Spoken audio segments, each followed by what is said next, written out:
அவருக்கு 50 வயசுல அரசியல் வரணும்னு தோணுச்சா? 30 வயசுல எங்க போனாரு? 50 வயசுல காலைல புத்தா எழுப்பிட்டு நடிகர் விஜய் அரசியல் வர சொன்னாரா? சரியான பதில். அதுக்கு ஆன்சர் பண்ணாம விட்டுற முடியுமா? எங்க தாவேகா தலைவர் விஜய் அவர்கள் 30 வயசு வரைக்கும் என்ன பண்ணிட்டு இருந்தாருன்னு ஒரு சின்ன பிளாஷ்பேக் பாத்துருங்க. இலங்கை தமிழர்கள் படுகொலையை கண்டித்து தளபதி விஜய் ஒரு நாள் உண்ணாவிரத போராட்டம் செய்த போது அவரின் வயது 34. தமிழக மீனவர்கள் இலங்கை கடற்படையால் சுட்டுக் கொள்வதை கண்டித்து தளபதி விஜய் நாகையில் ஆர்ப்பாட்டம் நடத்திய போது அவரின் வயது 36. போராட்டம் மட்டும் தான் பண்ணிருக்காரா, வேற எந்த நல்லதும் பண்ணலையா அப்படின்னு கேட்டா பண்ணிருக்காரு. அதையும் என்னன்னு பாத்துருவோம். 1996 சென்னையில் பெருவெள்ளம் ஏற்பட்ட போது 100 மூட்டை அரிசியை அப்போதைய சென்னை மேயர் திரு மு.க. ஸ்டாலின் கிட்ட கொடுத்த போது அவருடைய வயது 21. 1998 சென்னையில் மழையால் பாதிக்கப்பட்ட குடிசை பகுதி மக்களுக்கு தேவையான அரிசி மூட்டைகளை அவரே நேரில் போய் கொடுத்த போது அவருடைய வயது 23.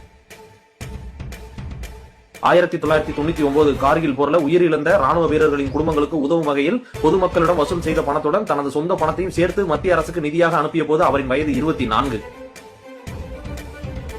இதெல்லாம் பார்த்துட்டு 250 கோடி ரூபாய் சம்பளம் வாங்கிட்டு அரிசி மூட்டை வாங்கி கொடுக்கறதா ஒரு விஷயமா அப்படின்னு நாட்டாமத்தனம் பண்ணிட்டு சண்டியர் மாதிரி காட்டு முட்டாத்தனமா பேசிட்டு ஒரு குரூப் வருவாங்க.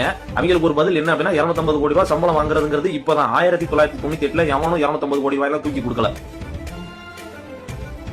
மோடி குஜராத்துக்கு முதலமைச்சர் ஆகிறதுக்கு முன்னாடியே, அதாவது 2001 ஜனவரி 26 இந்தியாவின் 52வது குடியரசு தினம் அன்னைக்கு குஜராத்ல பூகம்பம் ஏற்பட்டுச்சு. அந்த பூகம்பத்துக்கு தன்னால் இயன்ற உதவியோடு மக்களிடம் நிதி உதவி பெற்று குஜராத் மாநிலத்துக்கு அவர் நிதி அனுப்பி வைத்தார். அந்நேரம் அவரோட வயது 26. 2005 வந்த சுனாமியின் போது இலங்கைக்கு 1 லட்சம் ரூபாயும் 100 மூட்டை அரிசியும், தமிழகத்திற்கு முதலில் 5 லட்சம் ரூபாயும் பிறகு 10 லட்சம் ரூபாயும் ஒட்டுமொத்தமாக சேர்த்து 15 லட்சம் ரூபாயை அன்றைய முதல்வர் ஜெயலலிதாவிடம் கொடுத்திருக்கிறார். அந்நேரம் அவரோட வயது 30.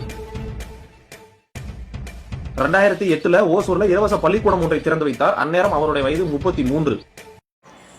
எங்க தலைவர் ஆட்சிக்கு வந்தா என்ன செய்வீங்கன்னு கேட்டீங்கல்ல. ஆட்சிக்கு வரதுக்கு முன்னாடி என்ன செய்யறாருன்றது இப்ப பாத்திருப்பீங்க. ஆட்சிக்கு அப்புறம் இன்னும் நிறைய செய்வாரு.